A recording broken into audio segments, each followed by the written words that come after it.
Carl Jung, one of the most influential figures in modern psychology, offered profound insights into the human condition, particularly in his exploration of neurosis.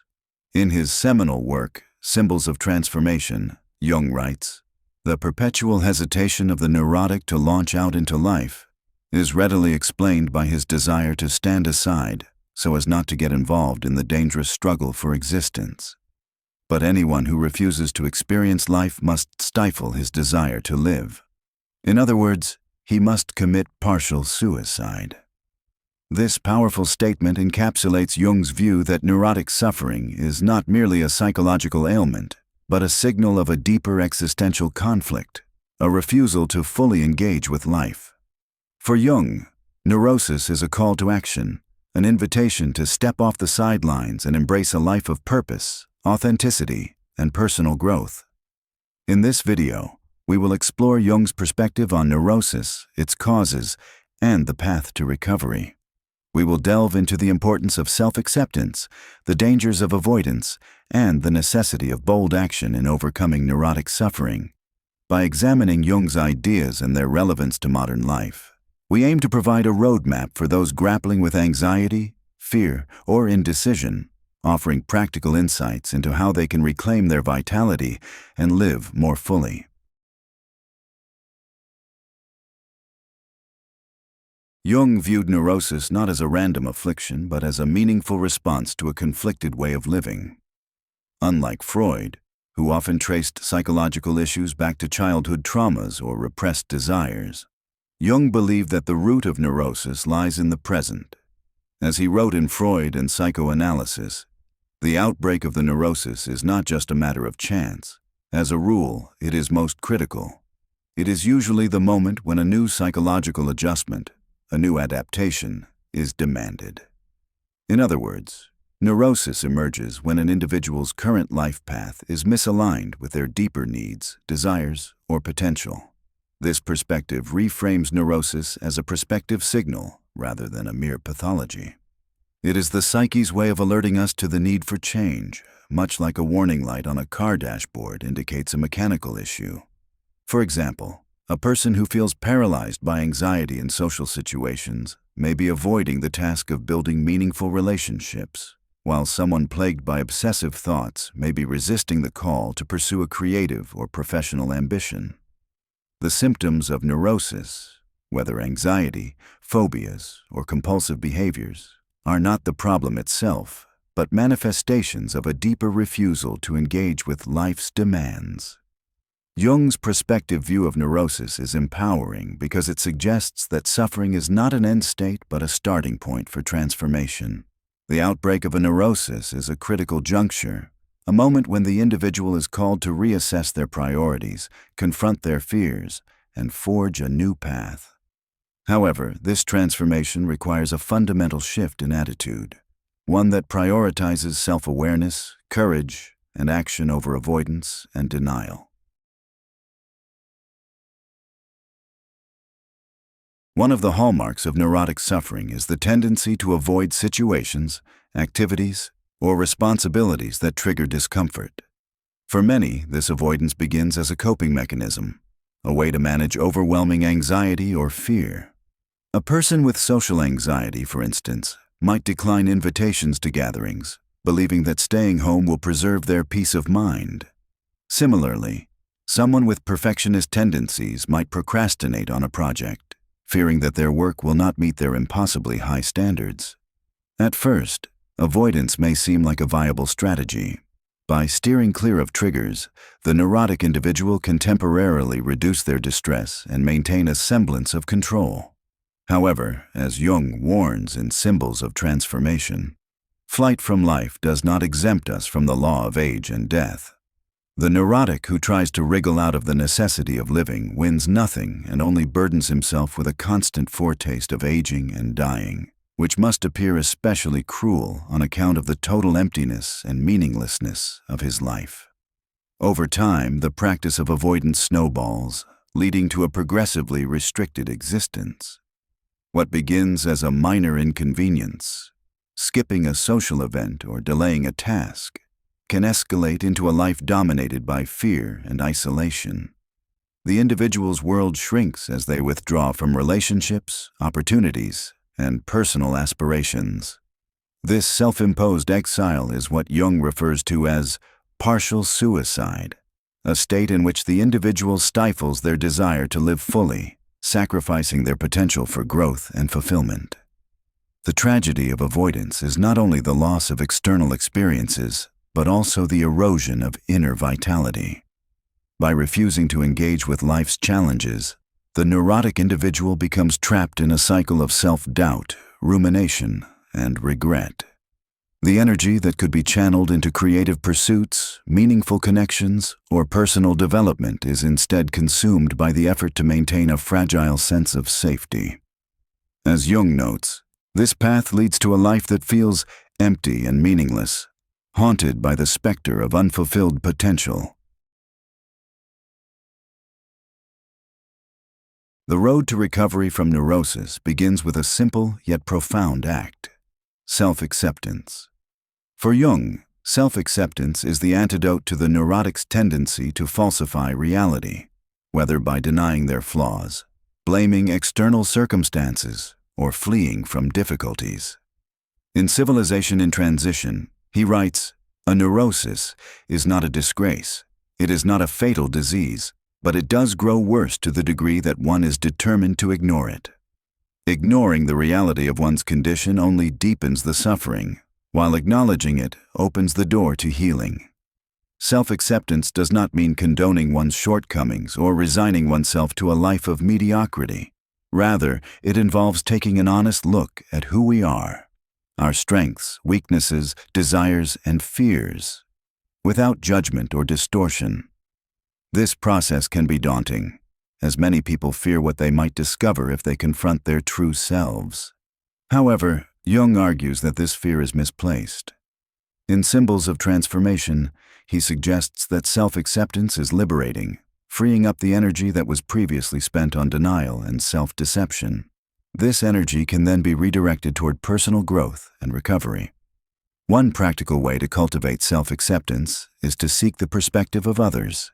In The Theory of Psychoanalysis, Jung notes, "One of the most important therapeutically effective factors is subjecting yourself to the objective judgment of others.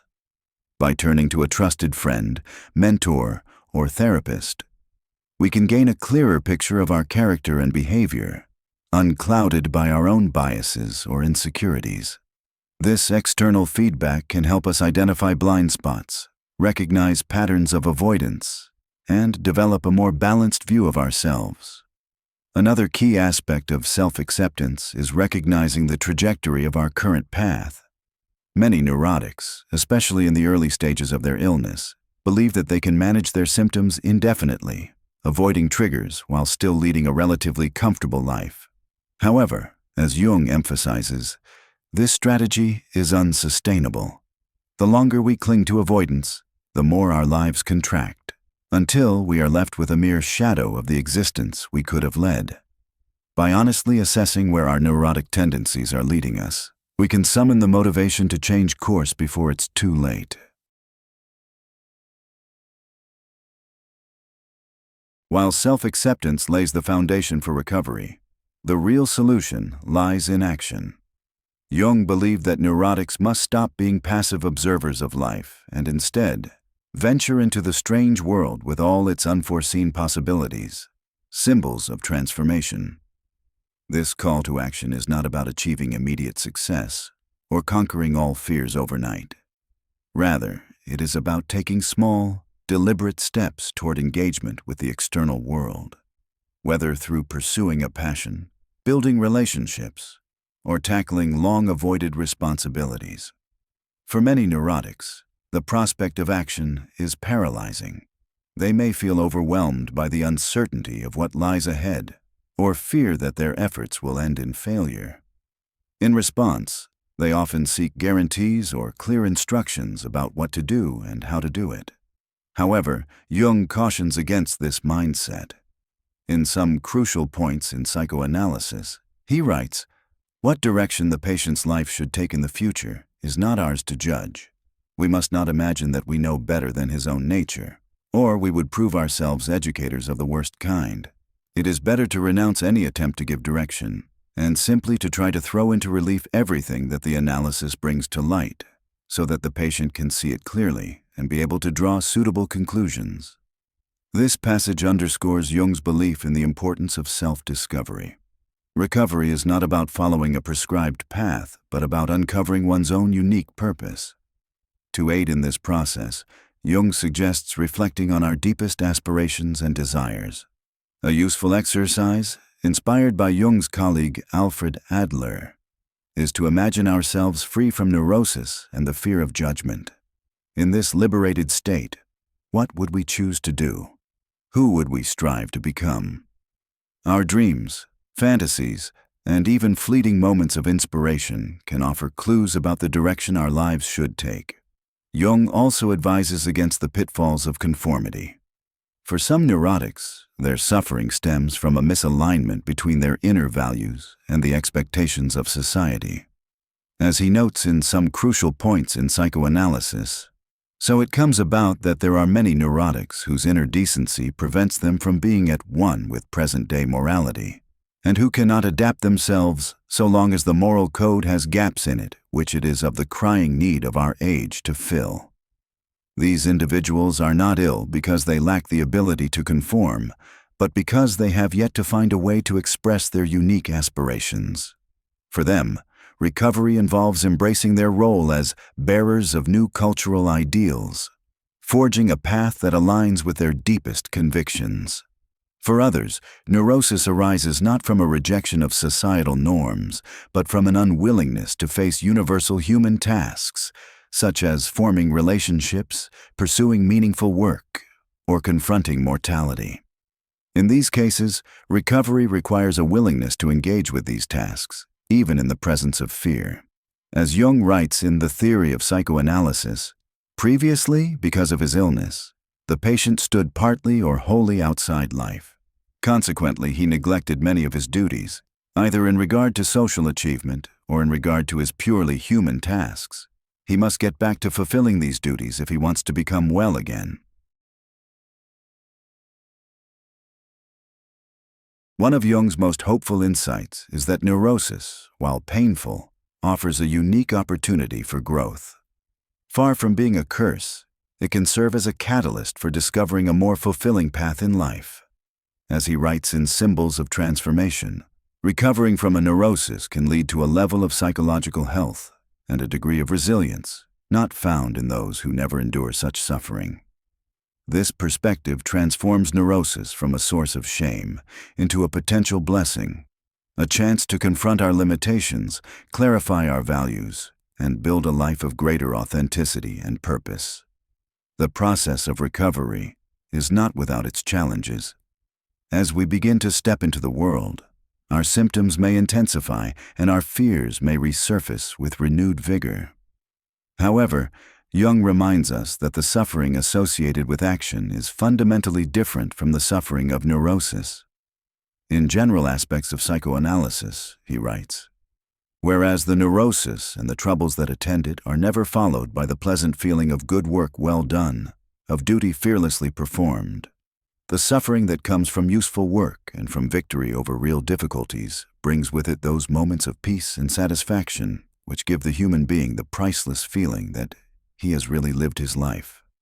These moments of satisfaction are the reward for our courage. Unlike the fleeting relief of avoidance, the fulfillment that comes from engaging with life is enduring and deeply nourishing. It reinforces our sense of agency, strengthens our resilience, and reminds us that we are capable of more than we might have believed. Perhaps the greatest obstacle to recovery is the belief that we must first conquer our symptoms before we can begin living. Many neurotics fall into the trap of waiting for their anxiety to subside or their confidence to grow before taking action. However, Jung's analysis suggests that this approach is misguided. If neurosis is the result of standing on the sidelines of life, then waiting for symptoms to disappear before acting is like refusing to leave a burning building until the flames subside. The only way out is through. In Symbols of Transformation, Jung offers a stark but empowering truth. Only boldness can deliver from fear, and if the risk is not taken, the meaning of life is somehow violated, and the whole future is condemned to hopeless staleness. Recovery requires us to move forward in the presence of fear, to act despite our doubts, and to trust that our efforts will bear fruit over time. This does not mean recklessly ignoring our emotions, but rather acknowledging them and choosing to act anyway. For those who feel overwhelmed by the prospect of action, Jung's metaphor of climbing a steep mountain pass is instructive. The journey is arduous, and there will be moments of doubt and exhaustion. However, each step forward brings us closer to the summit, where we can glimpse a life of greater freedom and fulfillment. By contrast, those who remain in the Pleasant Valley road of avoidance risk being overtaken by the raging bull of regret, stagnation, and despair. While Jung emphasizes the importance of individual discovery, he also offers practical guidance for those seeking to overcome neurosis. Below are some steps inspired by his teachings that can help individuals move toward recovery. 1. Practice self-reflection. Set aside time to journal or meditate on your values, desires, and fears. Ask yourself, what am I avoiding? What would I do if I were free from fear? Use these reflections to gain clarity about your aspirations and the obstacles holding you back. 2. Seek honest feedback. Engage with someone you trust, a friend, family member, or therapist, who can offer an objective perspective on your strengths and weaknesses. This feedback can help you see yourself more clearly and identify areas for growth. 3. Start small. Choose one small action that aligns with your goals, such as attending a social event, starting a creative project, or tackling a long-delayed task. Focus on the process rather than the outcome, and celebrate each step forward. 4. Embrace imperfection. Accept that mistakes and setbacks are part of the journey. Instead of striving for perfection, aim for progress, and view challenges as opportunities to learn and grow. 5. Explore your dreams and fantasies. Pay attention to your dreams, daydreams, and moments of inspiration. As Jung suggests, these can offer valuable clues about the direction your life should take. Consider keeping a dream journal to track recurring themes or symbols. 6th challenge. Conformity. Reflect on whether your suffering stems from trying to fit into societal expectations that conflict with your values. If so, explore ways to express your unique perspective, whether through creative pursuits, advocacy, or unconventional career paths. 7. Persist. Through discomfort. When symptoms flare up, remind yourself that discomfort is a natural part of growth. Focus on the long-term rewards of action, peace, satisfaction, and a sense of purpose, rather than the temporary relief of avoidance. Carl Jung's insights into neurosis offer a powerful framework for understanding and overcoming psychological suffering. Far from being a mere disorder, neurosis is a call to awaken to our potential, to step off the sidelines, and to embrace the fullness of life. By cultivating self-acceptance, confronting the dangers of avoidance, and taking bold action, we can transform our suffering into a catalyst for growth and fulfillment. The journey of recovery is not easy, but it is profoundly rewarding. As Jung reminds us, the alternative, remaining trapped in a cycle of fear and avoidance, leads to a life of hopeless staleness and unfulfilled potential. By heeding the call of our neurosis, we open ourselves to a path of greater authenticity, resilience, and meaning. In the end, the choice is ours, to shrink from life or to embrace it with courage and conviction. Let us choose the latter, for in doing so, we reclaim not only our vitality, but also the priceless gift of a life well lived.